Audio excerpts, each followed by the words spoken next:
Today I'm taking a look at the ARC 200 Pro.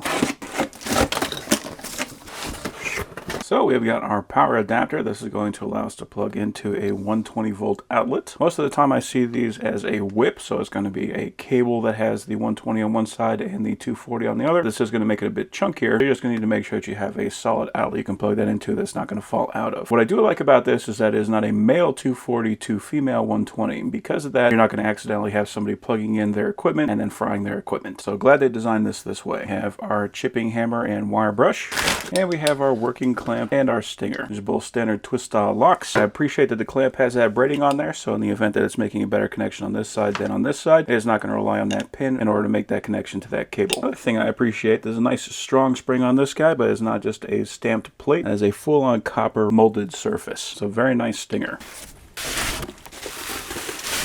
So we got our manual. This is a 2-in-1, so we can run at 110 volts or 220 volts, both 50 to 60 hertz frequency. Maximum current is 25 amps on 110 or 32 amps on 240. Output is 40 to 155 or 40 to 200. Voltage range is 21.6 to 26.2. Duty cycle is 60%, 64 on the no load voltage. Power factor is 0.7. Efficiency 90.6. Insulation grade F, IP21, 4.21 kilograms, and those are the dimensions. So that does come with our 240 plug, and then we can take our adapter and insert that to make that a 120. We do have active cooling on the back. We got our power on-off switch. It does have a carrying handle. Overall, very nice small size. Got our connections here on the front that is labeled positive and negative. And then we have our display and our control knob there on the side. I'm going to attach the working clamp to the positive, and the stinger will go to the negative. So I'm going to be welding 1/8" steel. I'm going to start out with 60 amps.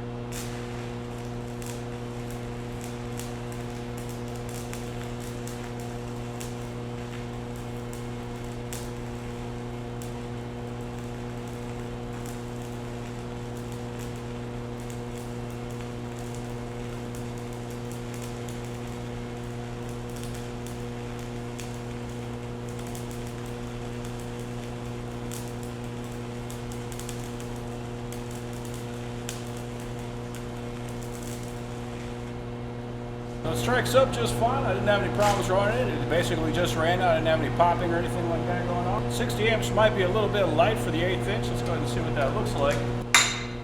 I had a bug hole right there at the start, and it is looking like it is piling up a little bit, so I'm going to turn the amps up and run a full bead right there.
Yeah, definitely runs super smooth.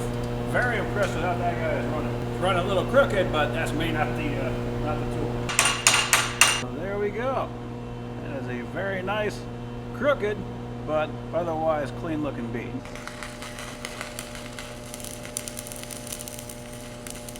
You're in the picture. Yeah. That's kind of wild.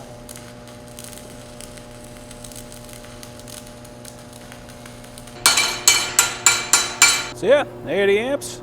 That runs a very clean, very good looking bead. So overall, that is a very nice welder.